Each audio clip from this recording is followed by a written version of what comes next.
हो जाए सावधान, देश में एक बार फिर नया वायरस फैल रहा।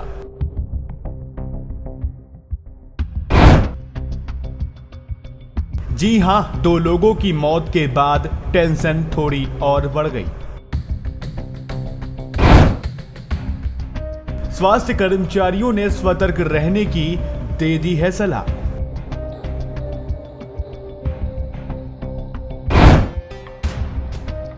आइए जानते हैं इस कोरोना की तरह डराने वाले नए वायरस के बारे में।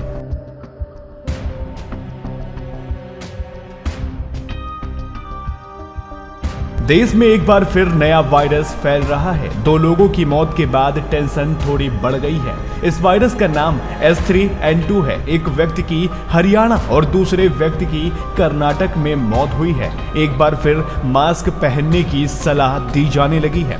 कर्नाटक में H3N2 इन्फ्लुएंजा के फैलने के खतरे को देखते हुए स्वास्थ्य कर्मचारियों ने मास्क से मुंह और नाक ढकने की सलाह दी है। यही नहीं, कोरोना काल की तरह बुजुर्गों, गर्भवती महिलाओं और गंभीर बीमारियों से पीड़ित लोगों को बेवजह भीड़ भाड़ वाले इलाकों में जाने से बचने की सलाह दी गई है। भारत में नए वायरस से मौत की खबर फैल रही है और लोगों में खौफ भी बढ़ रहा है। ऐसे में देश की मौजूदा स्थिति को समझना जरूरी है। इस समय देश में H3N2 वायरस के करीब 90 केस बताए जा रहे हैं। कर्नाटक के हासन में 82 साल के बुजुर्ग इस वायरस से दम तोड़ने वाले देश के पहले मरीज हैं।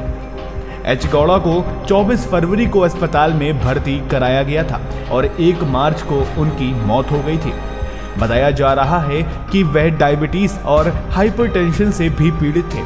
देश में H1N1 वायरस के 8 मामले भी पता चले हैं। देश में फ्लू के मामले पिछले कुछ महीनों में बढ़े हैं। ज्यादातर संक्रमण की वजह से H3N2 वायरस है, जिसे हांगकांग फ्लू भी कहा जाता है। देश में दूसरे इन्फ्लुएंजा सब टाइप की तुलना में इस वायरस से अस्पताल में भर्ती करने की ज्यादा नौबत आती है।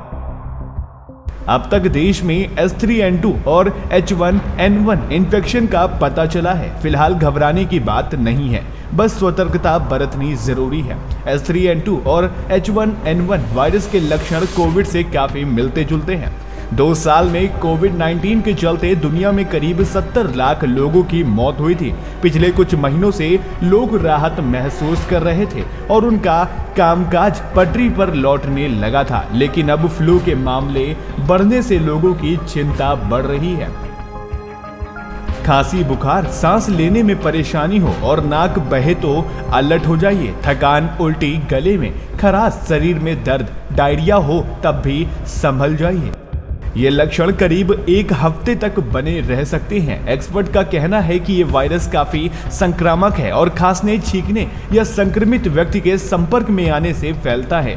यही वजह है कि डॉक्टर कोविड की तरफ एहतियात बरतने की सलाह दे रहे हैं। तबीयत ठीक ना लगे तो फौरन डॉक्टर से सलाह लें। इसे आप कोविड की तरह ही समझिए, क्योंकि गाइडलाइंस काफी कुछ मिलती हैं।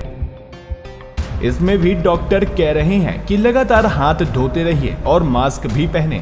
ICMR ने खांसते या छींकते समय मुंह को कवर करने की अपील की है। इसमें भी बूंदों से संक्रमण फैल सकता है। बीमार लोग खुद मास्क पहने, नाक और आंख को बार बार छूने से बचें। बेवजह पैरासिटामोल ना खाएं।